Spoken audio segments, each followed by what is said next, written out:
Good mental health is important for people of all ages, but seniors often struggle to maintain their mental health.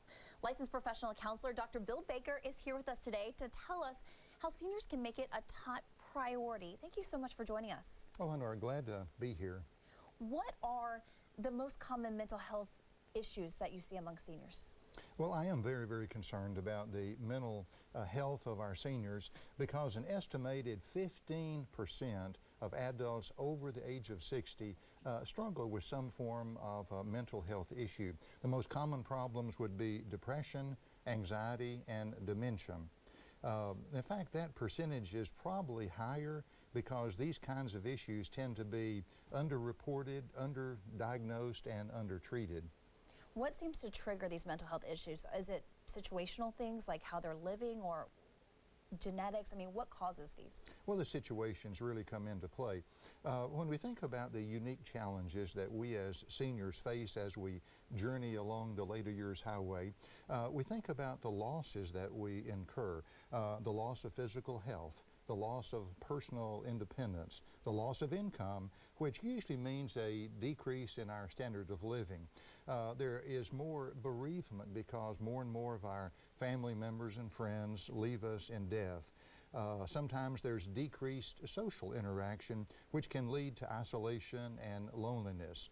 Now, these situations, these kinds of losses and adjustments can accumulate into a lot of psychological distress, which feeds anxiety and depression. What can people do to combat mental health?